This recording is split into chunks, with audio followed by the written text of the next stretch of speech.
Hello everyone, welcome back to the channel study with Radha. Guys, आज की इस video में हम डिस्कस करेंगे बीकॉम फर्स्ट ईयर के पेपर प्रिंसिपल ऑफ मैनेजमेंट के कुछ इंपॉर्टेंट क्वेश्चंस को। और ये क्वेश्चन आपके एग्जाम के रिगार्डिंग बहुत ही ज़्यादा इंपॉर्टेंट होने वाले हैं। फर्स्ट क्वेश्चन है हमारा, difference between administration and management. प्रबंध और प्रशासन के बीच क्या अंतर होता है। तो यहाँ हम देखेंगे कि मैनेजमेंट और एडमिनिस्ट्रेशन में क्या डिफरेंस होता है। Management focus on managing people and their work. On the other hand, administration focus on making the best possible utilization of the organization resources. जो मैनेजमेंट होता है वो पीपल के वर्क को मैनेज करने का काम करता है। उसका मेन फोकस होता है कि वो पीपल के जो भी लोग हैं ऑर्गेनाइजेशन में उनके काम के उनके कार्य को प्रबंधन करना, इस पे इसका मैनेजमेंट का मेन फोकस होता है। दूसरी ओर हम अगर प्रशासन को देखें तो प्रशासन संगठन के संसाधनों का सर्वोत्तम संभव उपयोग करने पर ध्यान देता है।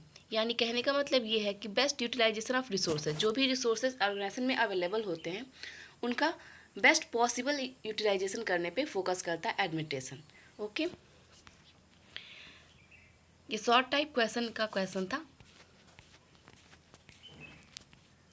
नेक्स्ट क्वेश्चन है हमारा, difference between manager and leader. Manager और लीडर में क्या अंतर होता है।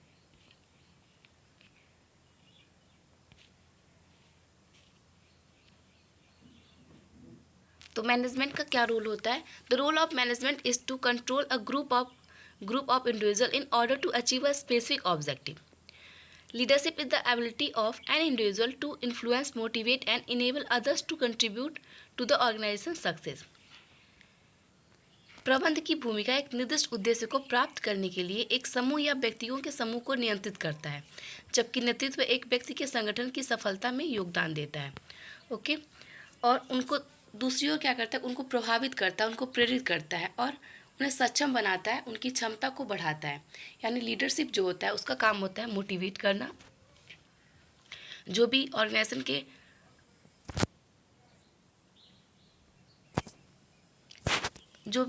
के एम्प्लॉयज़ होते हैं उनकी क्षमता को बढ़ाना, उनको मोटिवेट करना। ओके, तो प्रबंध और लीडरशिप का जो वर्क होता है वो अलग अलग होता है।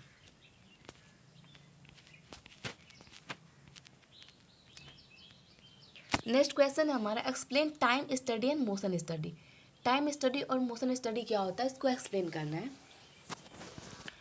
तो सबसे पहले देखते हैं टाइम स्टडी क्या होता है। Time study involves tracking of the time spend in performing each and every activity, whereas motion study involve the determination of all the movement और stay physically efforts made by the workers while performing the task.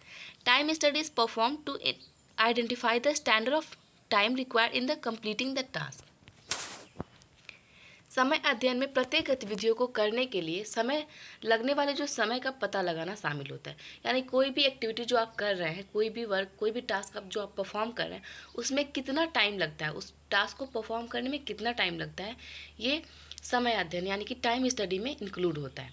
जबकि गति अध्ययन में यानी कि motion study में सभी काम का निर्धारण करना, श्रमिकों द्वारा किए गए शारीरिक प्रयासों का निर्धारण करना, कार्य करते समय कार्य को पूरा करने के लिए उसकी जो गति होती है उसका निर्धारण करना शामिल होता है। ओके, तो आई होप आपको समझ में आ गया कि टाइम स्टडी क्या और मोशन स्टडी क्या है। ओके, नेक्स्ट क्वेश्चन पे चलते हैं। नेक्स्ट क्वेश्चन है हमारा, explain unity of command and unity of direction. Unity of command क्या है और यूनिटी ऑफ डायरेक्शन क्या है। The unity of command concept state that all activities should be centralized under the authority of a single leader, whereas the unity of direction principle state that all parts of organization should work together to achieve the same objective. ये जो unity of command और unity of direction है, दोनों terms similar लगते हैं लेकिन दोनों का थोड़ा डिफरेंट है उसमें। ठीक है, थोड़ा थोड़ा डिफरेंट है दोनों में। कमांड की अवधारणा यानी कि जो कमांड का कॉन्सेप्ट है वो कहता है कि एकता में कहा गया कि उसमें यूनिटी होनी चाहिए, सभी गतिविधियों का एक ही लीडर होना चाहिए और एक ही लीडर के साथ एक सिंगल बॉस होना चाहिए और सिंगल बॉस के अंदर ही सारे डिसीजन लेने होते हैं। ठीक है, जबकि जो आपका यूनिटी ऑफ डायरेक्शन होता है ये कहता है कि एक संगठन में सभी भाग एक ही लक्ष्य को प्राप्त करने के लिए मिलकर काम करते हैं। यानी कहने का मतलब ये है कि unity of direction unity of command हमारा कहता है कि इसमें जो ये प्रिंसिपल हमको बताता है कि इसमें सिंगल बॉस होता है और जो सबको कमांड देता है। ठीक है, एक सिंगल बॉस होता है यूनिटी ऑफ कमांड में जो सबको काम करने के लिए कमांड देता है। और यूनिटी ऑफ डायरेक्शन कहता है कि जो भी ऑर्गेनाइजेशन के जो वर्कर होते हैं, जो एम्प्लॉयज़ होते हैं, उनको साथ में मिलके एक ही डायरेक्शन में अपने काम को करना चाहिए, अपने टास्क को पूरा करना चाहिए। ठीक है, तो ये डिफरेंस होता है यूनिटी ऑफ कमांड और यूनिटी ऑफ डायरेक्शन में। ठीक है, यूनिटी ऑफ कमांड में सिंगल बॉस होता है और वो सबको कमांड करता है। यूनिटी ऑफ डायरेक्शन में क्या होता है कि जो ऑर्गेनाइजेशन के एम्प्लॉयज़ होते हैं वो सेम डायरेक्शन में एक साथ जुड़ के हार्मनी बना के एक डायरेक्शन में काम करते हैं। ओके ओके, अब लॉन्ग क्वेश्चन में देख लेते हैं। फर्स्ट क्वेश्चन है हमारा, what is management, explain function of management. Management क्या होता है और इसके फंक्शन क्या क्या हैं। Management is defined as the producer of organizing, directing, planning and controlling the efforts of organizational members and of managing organizational sources to accomplish particular goals. Planning is the purpose of ascertaining in advance what is supposed to be done and who has to do one's plan. 14 Principles of Management by Henry Fayol. प्रबंध को विशेष लक्ष्यों को पूरा करने के लिए संगठनात्मक सदस्यों के प्रयासों और संगठनात्मक स्रोतों के प्रबंध के आयोजन, निर्देशन, योजना और नियंत्रण की प्रक्रिया के रूप में परिभाषित किया गया है। योजना का उद्देश्य पहले से यह सुनिश्चित करना है कि क्या किया जाना चाहिए, ठीक है, और किसे करना है। ये सारी जो चीज़ें हैं ये मैनेजमेंट का काम होता है। मैनेजमेंट ये देखता है कि जो भी इसका मेन फीचर यही होता है कि जो लक्ष्य हैं, जो ऑर्गेनाइजेशन के गोल है, उनको कैसे पूरा करना है। संगठन जो उसमें जो सदस्य होते हैं, जो मेंबर होते हैं, उनके प्रयासों और संगठनात्मक स्रोतों के प्रबंध के आयोजन, निर्देशन, योजना और नियंत्रण की प्रक्रिया के रूप में इसको परिभाषित किया गया है। ठीक है, जब अगर ऐसा क्वेश्चन आएगा एग्जाम में और लॉन्ग आंसर में लिखना रहेगा तो आप इसको और ज़्यादा बड़ा करके लिखेंगे। मैंने इसमें शॉर्ट करके इसलिए लिखा हुआ ताकि ये वीडियो लंबी ना हो, लेकिन आपको इतना कम नहीं लिखना है। इस क्वेश्चन का आंसर आपको बहुत ही ब्रॉड टाइप में देना है। पॉइंट्स में इसके फंक्शन को एक्सप्लेन करना है। नेक्स्ट क्वेश्चन है आपका, what is scientific management, explain its principle and feature. Scientific management क्या है, उसके फीचर को एक्सप्लेन करना है और इसके प्रिंसिपल को बताना है। Principle of scientific management propounded by the Taylor. जो साइंटिफिक मैनेजमेंट प्रिंसिपल है वो टेलर ने दिया था, टेलर के द्वारा इसको प्रतिपादित किया गया था। तो पहला जो साइंटिफिक मैनेजमेंट का पहला प्रिंसिपल है वो है हमारा science not rule of thumb. ये प्रिंसिपल कहता है हमारा science not rule of thumb. In order to increase organizational efficiency, the rule of thumb method should be substituted by the method developed through scientific analysis of work. Rule of thumb means decision taken by a manager as per their personal judgment. According to Taylor, even a small production activities like loading iron sheets into box gear can be scientifically planned. This will be help in saving time as well as human energy. Decisions should be based on scientific inquiry with cause and effect relationship. संगठनात्मक दक्षता बढ़ाने के लिए rule of thumb पद्धति को कार्य के वैज्ञानिक विश्लेषण के माध्यम से विकसित विधियों द्वारा प्रतिपादित किया जाना चाहिए। यानी इनके कहने का ये मतलब था, इस प्रिंसिपल में ये कहा गया है कि जो रूल ऑफ थंब है उसको हर जगह अप्लाई नहीं करना है। कोई भी काम करना है तो उसमें उसको टेस्ट करके, उसके बारे में ऑब्जर्वेशन करके उसके अकॉर्डिंग काम को पूरा करना है। परंपरावादी विचार पे नहीं चलना है। जो पहले से विचारधारा चली आ रही है उस पर डायरेक्ट उस प्रिंसिपल को अप्लाई नहीं करना, उसमें आपको टेस्ट करना है। अंगूठे के नियम का अर्थ है एक प्रबंधक द्वारा अपने व्यक्तिगत निर्णयों के अनुसार लिए गए निर्णय। यानी कोई मैनेजर है जो अपने पर्सनल एक्सपीरियंस से कोई डिसीजन ले रहा है तो उसको हम अंगूठे का रूल कहेंगे, क्योंकि उसने उसमें कोई टेस्ट नहीं किया, कोई भी ऑब्जर्वेशन नहीं किया। उसने अपने खुद के एक्सपीरियंसेस के बेसिस पे डिसीजन उसने ले लिया है। ठीक है, तो इसको आप पढ़ लेंगे। सेकेंड है हमारा हार्मनी नॉट डिस्कार्ड। एकता होनी चाहिए, हार्मनी होनी चाहिए किसी भी ऑर्गेनाइजेशन में। टेलर कहते हैं, Taylor emphasise that there should be complete harmony between the workers and management since if there is no conflict. Taylor का कहना है कि जो ऑर्गेनाइजेशन होता है उसमें वर्कर और मैनेजमेंट के बीच कंप्लीटली हार्मनी होनी चाहिए, यानी कि एकता होनी चाहिए, किसी तरह का कोई भी विवाद नहीं होना चाहिए उन लोग के बीच में। ठीक है, between two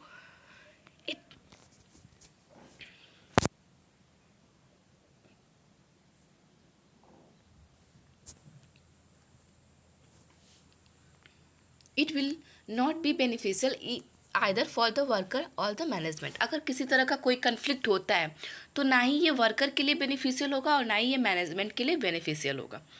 both the management and the worker should realise the importance of each other. दोनों मैनेजमेंट और वर्कर दोनों को अपने अपने इम्पोर्टेंस का रियलाइजेशन, यानी कि उनको इसकी महत्वपूर्णता, इसकी महत्ता को फील करना होगा, रियलाइज करना होगा कि एक मैनेजमेंट है तो उसके लिए वर्कर कितने इंपॉर्टेंट है और वर्कर के लिए मैनेजमेंट कितना इंपॉर्टेंट है। In order to achieve this state, Taylor suggested complete mental revolution on the part of both management and workers. Taylor ने इस बात पर जोर दिया कि श्रमिकों और प्रबंध के बीच पूर्ण सामंजस्य होना चाहिए, क्योंकि यदि दोनों के बीच कोई संघर्ष होता है तो यह न तो श्रमिकों के लिए फायदेमंद होगा और न ही प्रबंध के लिए फायदेमंद होगा। प्रबंध और श्रमिकों के दोनों को एक दूसरे के महत्व का एहसास होना चाहिए। इस स्थिति को प्राप्त करने के लिए टेलर ने प्रबंध और श्रमिकों दोनों की ओर से पूर्ण मानसिक क्रांति का सुझाव दिया है। उसके बाद आपका फोर्थ प्रिंसिपल है साइंटिफिक मैनेजमेंट का, corporation not individualisation. This principle is an extension of the principle of harmony not Discord and less stress on mutual corporation between workers and the management. Corporation mutual confidence, sense of goodwill should prevail among both manager as well as worker. The intention is to replace internal competition with corporation. यह सिद्धांत सद्भाव न की कला है, यह सिद्धांत का विस्तार है और श्रमिकों और प्रबंध के बीच आपसी सहयोग पर जोर देता है। प्रबंधकों और श्रमिकों दोनों के बीच सहयोग, आपसी विश्वास, सद्भावना की भावना प्रबल होनी चाहिए। इनका जो इंटेंशन है आंतरिक प्रतिस्पर्धा को सहयोग में बदलने का होना चाहिए, यानी कि जो वर्कर्स हैं उनके बीच कंपटीशन नहीं होना चाहिए, उनके बीच कोऑपरेशन होना चाहिए। ठीक है,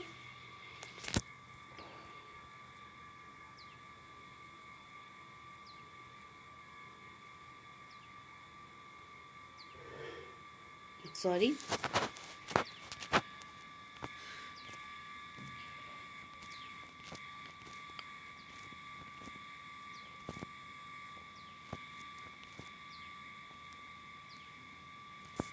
उसके बाद नेक्स्ट प्रिंसिपल है आपका development of each and every person to his or her greatest efficiency and prosperity. ये प्रिंसिपल हमारा कहता है the efficiency of any organizational also depend on the skill and capabilities of employees to a great expanse.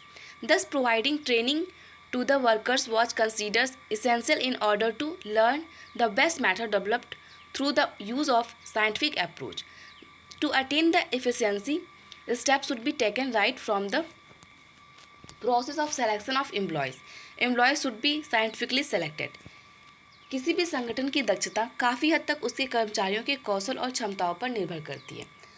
तो ये line बिल्कुल correct है कि कोई भी ऑर्गेनाइजेशन हो तो उसमें जो एम्प्लॉयज़ होते हैं वो ऑर्गेनाइजेशन की प्रॉस्पेरिटी उस ऑर्गेनाइजेशन के एम्प्लॉयज़ पर डिपेंड करती है, उनकी कैपेसिटी पे डिपेंड करती है।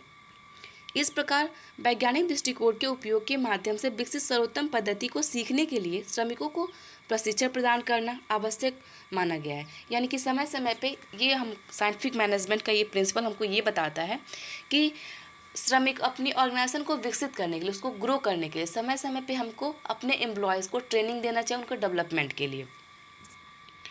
दक्षता प्राप्त करने के लिए कर्मचारियों के चयन प्रक्रिया में से भी कदम उठाए जाने चाहिए, कर्मचारियों को वैज्ञानिक रूप से चुना जाना चाहिए। ओके, तो ये प्रिंसिपल हमको ये बताता है। नेक्स्ट क्वेश्चन हमारा यूनिट सेकंड का शॉर्ट क्वेश्चन में से एडवांटेज ऑफ प्लानिंग। प्लानिंग के एडवांटेज बताने हैं आपको। तो पहला है आपका focus attention on objective and result. हमको ध्यान देना है ऑब्जेक्टिव और उसके रिजल्ट पे। किसी भी संगठन को दिशा का बोध कराता है ये। सेकेंड है आपका establish a basic of team work, team work के लिए आधार स्थापित करता है। उसके बाद है आपका helps anticipate problems and cope with change, समस्याओं का अनुमान लगाना, उसमें बदलाव करना का सामना करने में मदद मिलती है। ठीक है, उसके बाद से आपका provide guidelines for decision making के लिए गाइडलाइन प्रोवाइड करता है। नेक्स्ट है आपका serve as a prerequisite to employ all others management function, ये आपका कहता है कि निर्णय लेने के लिए दिशा निर्देशित प्राप्त करना अन्य किसी प्रबंध कार्यों को नियोजित करने के लिए एक शर्त के रूप में कार्य करता है। ओके, तो ये हमारे प्रोसेस होते हैं प्लानिंग के, ये एडवांसेस होते हैं प्लानिंग के। ओके, नेक्स्ट क्वेश्चन है हमारा different between single use plan and standing plan. Standing plan और सिंगल यूज प्लान में क्या अंतर है? Single use plan are for a shorter period and are represently work out in case of need. Standing plan are formulated for a longer period. Single use plan are based on the standing plan of an organization. These plans advise in the matters of daily routine. जो एकल उपयोग plan होता है, योजना होता है, वो कम अवधि के लिए बनाया जाता है, यानी कि जो सिंगल यूज़ प्लान होता है वो कम शॉर्ट पीरियड के लिए बनाया जाता है, आवश्यकता पड़ने पर उसको बार बार काम में लाया जाता है, जबकि अस्थायी योजना लंबी अवधि के लिए बनाई जाती है। ओके, नेक्स्ट क्वेश्चन है आपका what is MBO and it's benefit and limitation. MBO क्या है, इसके बेनिफिट्स बताइए और इसके लिमिटेशन बताइए। MBO is a basically a result oriented process. It's main focus on setting a controlling goals. Managers are encouraged to do detailed planning. They concentrate on the important task of improving performance by reducing the cost and harnessing in opportunity.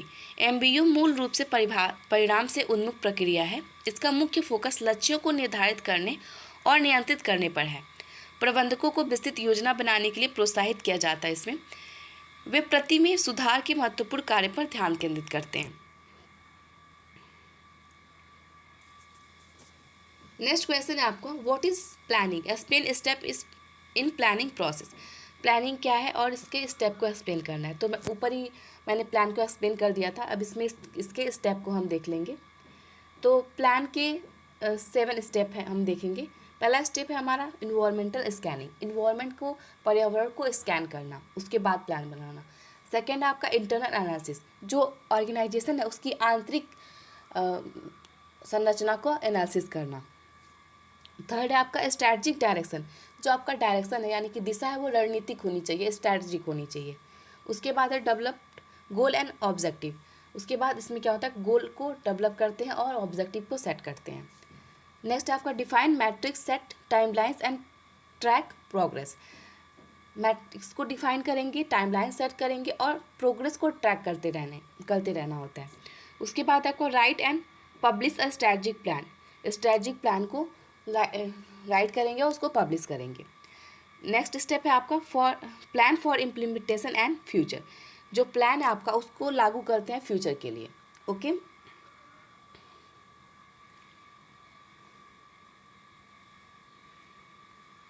तो ये तो हो गए सारे आपके question. I hope आपको ये सारे क्वेश्चन समझ में आए हो। मिलते हैं नेक्स्ट वीडियो में कुछ और इम्पोर्टेंट क्वेश्चंस के साथ। Thank you, have a good day.